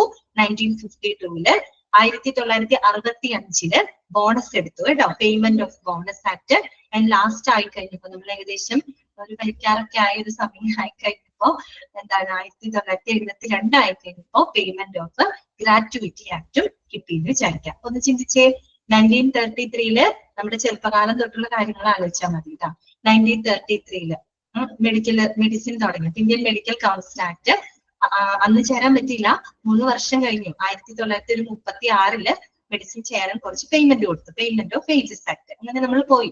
പിന്നെ നമുക്ക് ഇന്ത്യക്ക് സ്വാതന്ത്ര്യം കിട്ടിയ വർഷത്തിൽ ഭയങ്കര പ്രശ്നങ്ങളായിരുന്നു. അന്ന് നഴ്സുമാര് തമ്മിൽ കുറച്ച് തർക്കം നടന്നു. ഇതുപോലെ 1947 ഇന്ത്യൻ നഴ്സിംഗ് കൗൺസിൽ ആക്ടും പിന്നെ എന്താണ് നമ്മുടെ ഇൻഡസ്ട്രിയൽ ഡിസ്പ്യൂട്ട്സ് ആക്ട്. ഓക്കെ, അത് കഴിഞ്ഞ് അതിന്റെ ഒരു പരിഹാരം എന്നോണം പിന്നത്തെ വർഷം 1948 ഫാർമസി ആക്ട് കൊണ്ടുവന്നു, മിനിമം വേജസ് ആക്ട് അവർക്ക് കൊടുത്തു, എംപ്ലോയി സ്റ്റേറ്റ് ഇൻഷുറൻസും പ്രൊവൈഡ് ചെയ്തു. അങ്ങനെ ചിന്തിക്കാം കേട്ടോ. 1948 ഇത് മൂന്നും ഒരേ വർഷമാണ് നടന്നിരിക്കുന്നത്. അത് കഴിഞ്ഞ് 52 വയസ്സിൽ PF എടുത്തു. എന്താണ് ഈ പറയുന്ന എംപ്ലോയീസ് പ്രൊവിഡന്റ് ഫണ്ട് ആക്ട്. 65 കുറച്ച് ബോണസും കിട്ടി കേട്ടോ. പേയ്മെന്റ് ഓഫ് ബോണസ് ആക്ട് 72 അവസാനമായപ്പോ ഗ്രാറ്റുവിറ്റി കിട്ടി, പേയ്മെന്റ് ഓഫ് ഗ്രാറ്റുവിറ്റി ആക്ട്. നിങ്ങൾ അങ്ങനെ ഒന്ന് കണക്ട് ചെയ്യാനായിട്ട് ശ്രമിക്കുക കേട്ടോ. അപ്പൊ നമുക്ക് പെട്ടെന്ന് ഓർക്കാൻ പറ്റും, അതുകൊണ്ടാണ് പറഞ്ഞത് കേട്ടോ. പറഞ്ഞു ഇനി ഓക്കെ, അപ്പൊ നമുക്ക് അത്രയാണ് എടുത്ത് വരുന്നത്. ഇനി നമുക്ക് അടുത്ത ഭാഗത്തോട്ട് പോവാം കേട്ടോ. നെക്സ്റ്റ് ഭാഗത്തോട്ട് പോവാം. പിന്നെ അത് നമ്മൾ വർഷങ്ങൾ മാത്രമാണ് ജസ്റ്റ് പറഞ്ഞത്. ഓരോ ലോയുമായിട്ട് ബന്ധപ്പെട്ട് കുറച്ച് പേർക്ക് ഡിസ്പ്യൂട്ട് പറഞ്ഞിട്ട് ചിന്തിക്കണം കേട്ടോ. അവിടെ ഹോസ്പിറ്റൽ എന്ന് പറയുന്നത് ഇൻഡസ്ട്രി എന്ന പദത്തിന്റെ കീഴിലാണ് വരുന്നത്. ആ പേരിൽ തന്നെ നമുക്ക് കിട്ടും. ഇൻഡസ്ട്രിയൽ പീസ് ആൻഡ് ഹാർമണിയും ഇൻഡസ്ട്രിയൽ ഡിസ്പ്യൂട്ടും പരിഹരിക്കാൻ വേണ്ടിയിട്ട് വന്ന ഒരു ആക്ട് ആണ്. പിന്നെ പ്രത്യേകം ഓർക്കുക, ജീവനക്കാരുടെ എണ്ണം ഡിസ്പ്യൂട്ട് നടക്കണമെങ്കിലേ കുറച്ചധികം ആൾക്കാർ വേണമെന്ന് വിചാരിക്കും. കുറെ ആളുകൾ കൂടുമ്പോഴാണല്ലോ പ്രശ്നങ്ങൾ തർക്കങ്ങളൊക്കെ ഉണ്ടാകുന്നത്. വളരെ ചിന്തിക്കാം. അപ്പൊ ഒരു ജീവനക്കാരുടെ എണ്ണം ഒരു 50 കൂടുതലോ ആകുമ്പോഴാണ് ഡിസ്പ്യൂട്ട് ആക്ട് അപ്ലിക്കബിൾ ആവുന്നത് കേട്ടോ. പിന്നെ മിനിമം വേജസ് ഒന്നും ഓർക്കാനില്ല. ഡിഫറെന്റ് ഗ്രൂപ്പിൽ പെട്ട ആളുകൾക്ക് ഒരു മിനിമം വേതനവുമായിട്ട് ബന്ധപ്പെട്ട നിയമമാണ്. പ്രൊവിഡന്റ് ഫണ്ടിന്റെ കാര്യം നിങ്ങൾക്കറിയാലോ, എങ്ങനെയാണ് PF എടുക്കുന്നതെന്ന് മനസ്സിലായല്ലോ. അവിടെ എംപ്ലോയറിന്റെ എണ്ണമാണ് കേട്ടോ നോക്കണ്ടേ. 20 എണ്ണത്തിൽ കൂടുതലുണ്ടെങ്കിൽ ജീവനക്കാരുണ്ടെങ്കിൽ പ്രൊവിഡന്റ് ഫണ്ട് ആക്ട് ബാധകമാണ് കേട്ടോ. ബോണസ് ആക്ടിൽ ചിന്തിക്കാം. 40 ജീവനക്കാരിൽ കൂടുതലുണ്ടെങ്കിൽ ബോണസ് ആക്ട് അപ്ലിക്കബിൾ ആണ്. പിന്നെ പ്രത്യേകം ശ്രദ്ധിക്കണം, ബോണസ് ആക്ട് ആർക്ക് അപ്ലിക്കബിൾ അല്ല? ചാരിറ്റബിൾ അല്ലെങ്കിൽ നോട്ട് പ്രോഫിറ്റബിൾ ഹോസ്പിറ്റലിന് അപ്ലിക്കബിൾ അല്ല, ബാധകമല്ല. പിന്നെ നമ്മൾ കണ്ടത് ഗ്രാറ്റുവിറ്റി ആക്ട് ആണ്. അവിടെ മനസ്സിലാക്കുക, ഓരോ ജീവനക്കാരും അവർ പൂർത്തിയാക്കി ഓരോ വർഷത്തിനും 15 ദിവസത്തിന്റെ വേതനം ഗ്രാറ്റുവിറ്റി ആയിട്ട് കൊടുക്കണം. ജീവനക്കാരുടെ എണ്ണം 10 10 കൂടുതലായാൽ ഈ ഒരു ആക്ട് ബാധകമാണ് കേട്ടോ. പിന്നെ 5 വർഷമെങ്കിലും മിനിമം സേവനം അനുഷ്ഠിക്കണം. അങ്ങനെയുള്ളവർക്ക് ഗ്രാറ്റുവിറ്റി അപ്ലൈ ചെയ്യാനായിട്ട് പറ്റുള്ളൂ. അതിന്റെ ഇടയ്ക്ക് മരണം സംഭവിച്ച പിന്നെ പറ്റില്ല, അപ്പൊ ഒരു വർഷത്തെ കൊടുത്താൽ മതി കേട്ടോ. പിന്നെ നമ്മൾ വേജസ് ആക്ടിൽ പറയുന്നത് എപ്പോഴും മനസ്സിലാക്കുക, വേജസ് ആക്ട് പ്രകാരം മാസത്തിൽ ആദ്യത്തെ 7 ദിവസത്തിനുള്ളിൽ എപ്പോഴും എന്ത് കൊടുത്തിരിക്കണം? വേജസ് കൊടുത്തിരിക്കണം കേട്ടോ. പിന്നെ ESIയുടെ കാര്യം പറഞ്ഞല്ലോ. ഹോസ്പിറ്റൽ പൂർണ്ണമായിട്ടും ആരോഗ്യ പരിരക്ഷയും സൗജന്യ ട്രീറ്റ്മെന്റ് കൊടുക്കുന്നുണ്ടെങ്കിൽ അങ്ങനെയുള്ള ആളുകൾക്ക് ESI അപ്ലിക്കബിൾ അല്ല കേട്ടോ. പിന്നെ മെഡിക്കൽ കൗൺസിൽ ആക്ട് വളരെ ഇമ്പോർട്ടന്റ് ആണ്. അതാണ് മെഡിക്കൽ പ്രാക്ടീഷണർമാർക്ക് ഒരു കോഡ് ഓഫ് എത്തിക്സ് ഒക്കെ ഫോർമുലേറ്റ് ചെയ്യുന്നത് മെഡിക്കൽ കൗൺസിൽ ആക്ട് പ്രകാരമാണ്. അതുപോലെ തന്നെ നമ്മുടെ രാജ്യത്തെ ടീച്ചിങ് ഹോസ്പിറ്റൽ, മെഡിക്കൽ കോളേജ് പോലുള്ള ടീച്ചിങ് ഹോസ്പിറ്റലുകളെ കൺട്രോൾ ചെയ്യുന്നത് ഇന്ത്യൻ മെഡിക്കൽ കൗൺസിലാണ് കേട്ടോ. പിന്നെ നഴ്സിംഗ് കൗൺസിൽ ആക്ട് ഓർത്താൽ നമുക്കറിയാം, നഴ്സുമാരുമായിട്ട് ബന്ധപ്പെട്ട അവരുടെ രജിസ്ട്രേഷനുമായിട്ട് ബന്ധപ്പെട്ട കാര്യങ്ങളൊക്കെയാണ്.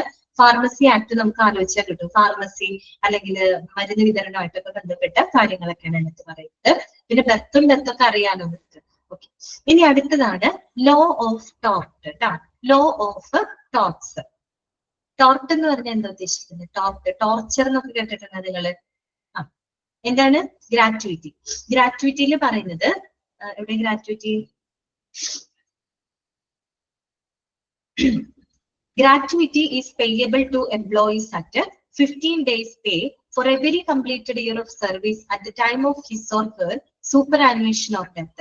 അതായത് ജീവനക്കാര് അവര് പൂർത്തിയാക്കിയിട്ടുള്ള ഓരോ വർഷത്തിനും 15 ദിവസത്തെ വേതനമായിട്ട് ഗ്രാറ്റുവിറ്റി കൊടുക്കണം. 10 വർഷം സർവീസ് ഉള്ള ഒരാള് അപ്പൊ ആദ്യത്തെ ഒരു വർഷം അയാൾ കംപ്ലീറ്റ് ചെയ്തില്ലേ, ആ ഒരു വർഷത്തെ കംപ്ലീറ്റ് ചെയ്ത ആ ഓരോ വർഷത്തിനും അതിനൊരു 15 ദിവസത്തെ വേതനം, ആ ഒരു മാസത്തെ 15 ദിവസത്തെ വേതനം.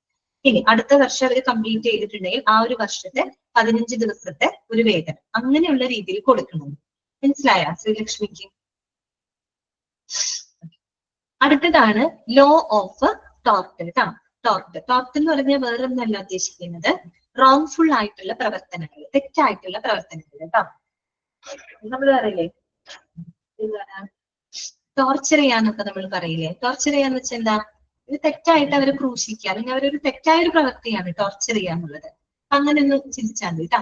ടോർട്ട് എന്ന് പറയുമ്പോൾ വേറൊന്നുമില്ല, റോങ്ഫുൾ ആക്ടുകളാണ് കേട്ടോ, തെറ്റായിട്ടുള്ള പ്രവർത്തനങ്ങളെയാണ് ടോർട്ട് എന്ന് പറയുന്നത്. അതുമായിട്ട് ബന്ധപ്പെട്ട ചില ലോകളാണ് ലോ ഓഫ് ടോർട്ട് കേട്ടോ. ലോ അല്ല, അതുമായിട്ട് ബന്ധപ്പെട്ട കുറച്ച് കാര്യങ്ങൾ, നിയമലംഘനങ്ങളും ഒക്കെയാണ് പറയുന്നത് കേട്ടോ. ലോ ഓഫ് ടോർട്ട് എന്ന് വെച്ചാൽ നിയമലംഘനങ്ങളൊക്കെയാണ് അവിടെ ഉദ്ദേശിക്കുന്നത്.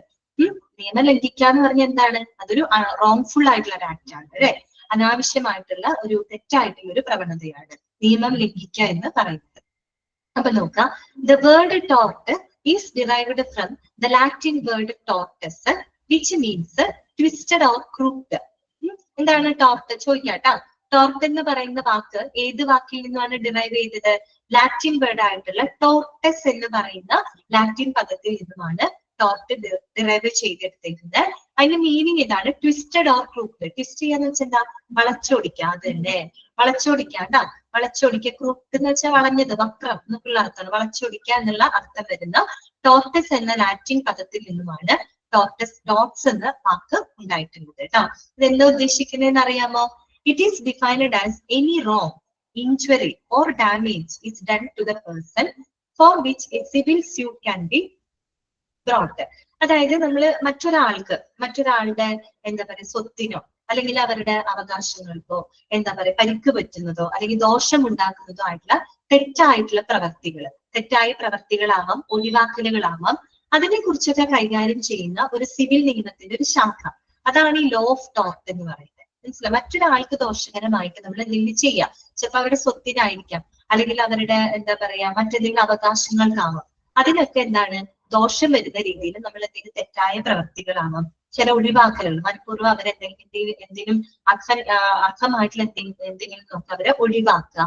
അങ്ങനെയുള്ള കാര്യങ്ങളുമായിട്ട് ബന്ധപ്പെട്ട സിവിൽ നിയമത്തിന്റെ ഒരു എന്താ പറയുക ബ്രാഞ്ച്, അതാണ് ലോ ഓഫ് ടോർട്ട്സ് എന്ന് പറയുന്നത് കേട്ടോ.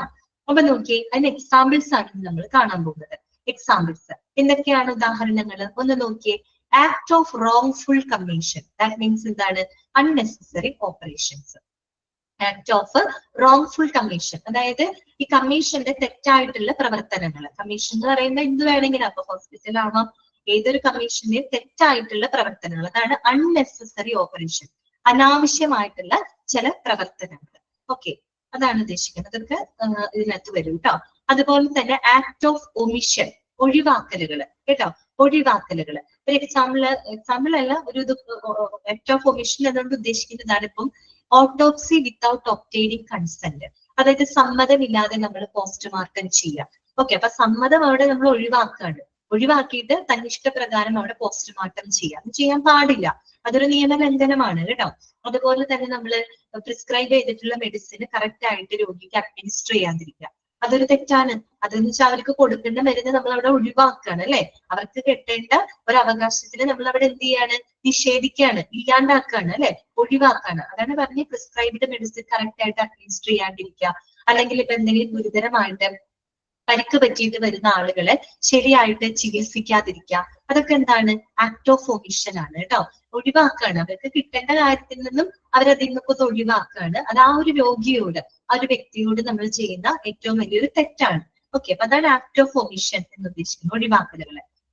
ആദ്യം നമ്മൾ പറഞ്ഞത് ആക്ട് ഓഫ് റോങ്ഫുൾ കമ്മീഷൻ, തെറ്റായ പ്രവർത്തനങ്ങൾ, അൺനെസസറി ഓപ്പറേഷൻസ്, തെറ്റായിട്ട് ചെയ്യുന്ന ചില പ്രവൃത്തികൾ. ഇപ്പൊ ഹോസ്പിറ്റലിൽ വെച്ച് പറയുകയാണെങ്കിൽ നമ്മൾക്ക് അൺവാണ്ടഡ് ആയിട്ട് ചില സർജറികൾ ചെയ്യാം, അതൊക്കെ ആവശ്യമില്ലാത്തതായിരിക്കും. സിസേറിയൻ ഒക്കെ ചെയ്യുന്നതിന് അതിൻ്റെതായ കുറെ കണ്ടീഷൻസ് ഒക്കെ ഉണ്ട്. തീരെ പറ്റാത്തൊരു സാഹചര്യത്തിലൊക്കെയാണ് സിസേറിയൻ ചെയ്യേണ്ടത്, അല്ലെങ്കിൽ സുഖപ്രസവം തന്നെയാണെങ്കിൽ നോർമൽ ഡെലിവറി തന്നെയാണ് അവിടെ ഉപയോഗിക്കേണ്ടത്. അപ്പൊ അങ്ങനെ ചിലവരൊക്കെ അൺവാണ്ടഡ് ആയിട്ട് ചെയ്യും, പൈസക്കൊക്കെ വേണ്ടിയിട്ട് ചെയ്യാമെന്നാണ് പറയുന്നത്. അപ്പൊ അങ്ങനെയുള്ളതൊക്കെ അൺവാണ്ടഡ് ആണ്, അൺനെസസറി ആക്ഷൻസ് ആണ്. ആ ഒരു രോഗിയോട് അല്ലെങ്കിൽ ആ ഒരു വ്യക്തിയോട് നമ്മൾ ചെയ്യുന്ന ഒരു നീതികേടാണ് കേട്ടോ. അതുപോലെ ഒന്നാണ് ആക്ട് ഓഫ് ഒമിഷൻ എന്ന് പറയുന്നത്. അതിനൊരു ഇതുപോലെ പറയുന്നതാണ് ഓട്ടോപ്സി. ഓട്ടോപ്സി എന്ന് പറഞ്ഞാൽ എന്താ, പോസ്റ്റ്മോർട്ടം ആണ് കേട്ടോ. ഓട്ടോപ്സി വിത്തൗട്ട് ഒബ്റ്റെയിനിങ് കൺസെന്റ്, സമ്മതമില്ലാതെ ചെയ്യുന്ന പോസ്റ്റ്മോർട്ടം. ഓക്കെ, പിന്നെന്താണ് നെഗ്ലിജൻസ്. പലപ്പോഴും നമ്മൾ കേട്ടിട്ടുണ്ടല്ലേ, മെഡിക്കൽ നെഗ്ലിജൻസ് എന്നൊക്കെ കേട്ടിട്ടില്ല ആ വാക്ക്, മെഡിക്കൽ നെഗ്ലിജൻസ്. അതായത് ഇപ്പൊ ഒരു എക്സാമ്പിൾ പോലെ പറയാണ്, നെഗ്ലിജൻസിനൊരു ഇതുപോലെ പറയാണ്, swab or instrument in abdomen. അതായത് നമ്മൾ ചിലപ്പോൾ കേട്ടിട്ടില്ലേ ന്യൂസിലൊക്കെ ശസ്ത്രക്രിയയൊക്കെ ചെയ്യുമ്പോൾ വയറ്റിലൊക്കെ നല്ല സൂചിയാ കത്രികയൊക്കെ മറന്നു വെക്കും. എന്നിട്ട് അങ്ങനെ ശ്രദ്ധയാണ് കേട്ടോ അതിന്റെ നെഗ്ലിജൻസ് ആണ്. അതൊക്കെ മെഡിക്കൽ നെഗ്ലിജൻസിൽ വരുന്നതാണ്. സ്വാബ് എന്ന് പറഞ്ഞ തുണിയൊക്കെയാണ്. ഇങ്ങനെ ഇവർ ഈ കോട്ടനോ അങ്ങനെ എന്തെങ്കിലും ഒരു സർജറി ഒക്കെ ചെയ്യുമ്പോൾ ചിലപ്പോൾ അങ്ങനെയൊക്കെ കേസുകൾ ഉണ്ടായിട്ടുണ്ട്. അത് ശ്രദ്ധിക്കാതെ ഈ പറയുന്ന നീഡിലോ അല്ലെങ്കിൽ വല്ല കത്രികയോ അങ്ങനെയൊക്കെ ചിലപ്പോൾ അറിയാതെ വയറ്റിലൊക്കെ വെച്ച് മറന്ന് അവർ തുന്നിച്ചേർത്ത് കൊണ്ടുപോകും. രോഗി അതുകൊണ്ട് കുറെ ബുദ്ധിമുട്ടും ചിലപ്പോ അങ്ങനെയൊക്കെ വന്ന് പിന്നെ സ്കാനും മറ്റുമൊക്കെ ചെയ്യുമ്പോഴാണ് ഇങ്ങനൊരു സംഭവം വയറ്റിൽ കിടപ്പുണ്ടായിരുന്നു. അങ്ങനെയൊക്കെയുള്ള സംഭവം നമ്മുടെ നാട്ടിൽ നടന്നിട്ടുണ്ട്. നിങ്ങൾ തന്നെ വായിച്ചിട്ടുണ്ടാവും. അതൊക്കെ എന്താണ്? മെഡിക്കൽ നെഗ്ലിജൻസ് ആണ് കേട്ടോ. അതെന്ന് പറഞ്ഞാൽ ഒരു വ്യക്തിയോട് അല്ലെങ്കിൽ ഒരു വ്യക്തിക്ക് ബുദ്ധിമുട്ടുണ്ടാക്കുന്ന തെറ്റായ പ്രവൃത്തികളാണ്, അശ്രദ്ധയാണ് അല്ലെ.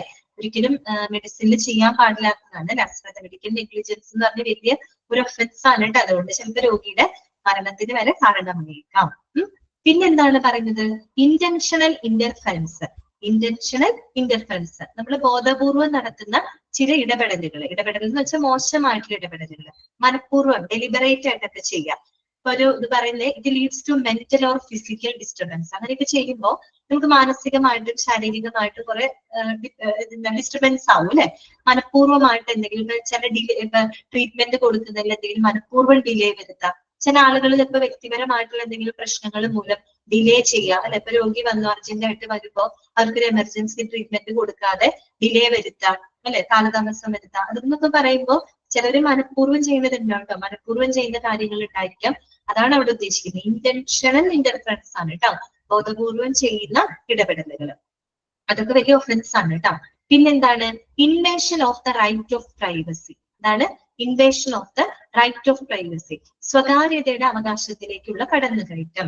സ്വകാര്യതയുടെ അവകാശത്തിലേക്കുള്ള കടന്നുകയറ്റം. നമ്മൾ ഒരു രോഗിയിൽ നിന്നല്ല കേട്ടോ, ഏതൊരു പൗരനും എന്താണ് സ്വകാര്യതയ്ക്കുള്ള അവകാശമുണ്ട് അല്ലെ. നമുക്ക് ഭരണഘടന അനുവദിച്ചു തന്നിട്ടുള്ള റൈറ്റ് തന്നെയാണിത്, സ്വകാര്യതയ്ക്കുള്ള അവകാശം എന്ന് പറയുന്നത്. അപ്പം അതിലേക്ക് കടന്നു കയറാം.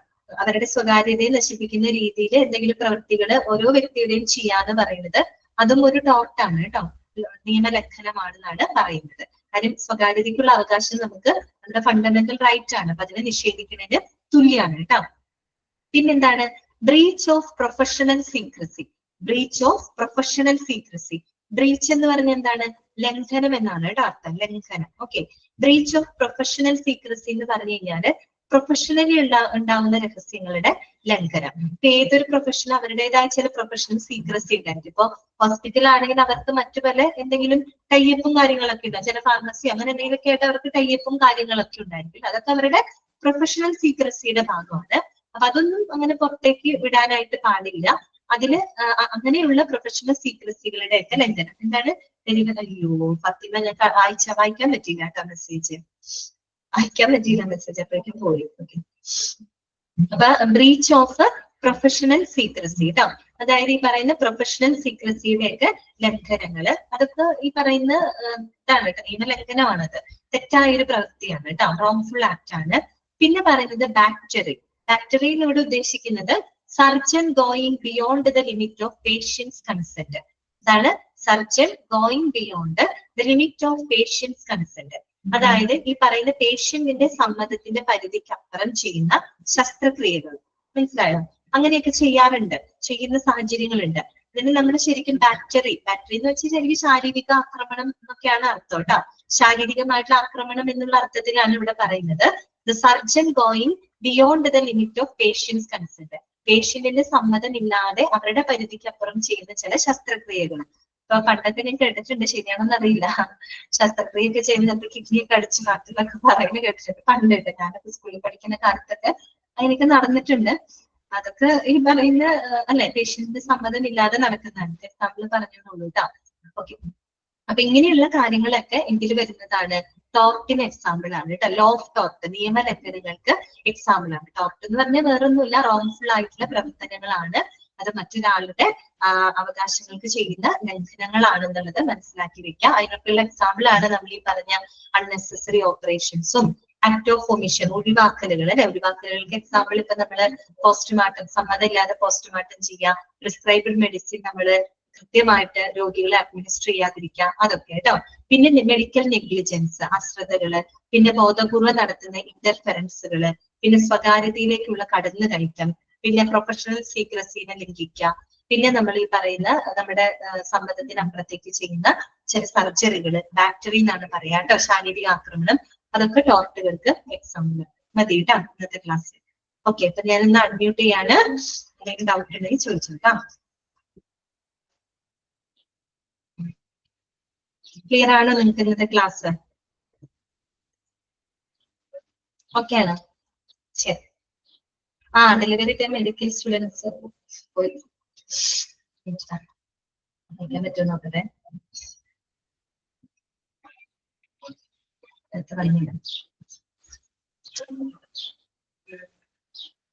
ഡെലിവറി ടൈം മെഡിക്കൽ സ്റ്റുഡൻസിനെ കയറ്റുന്നത് തെറ്റല്ലേ നമുക്ക്?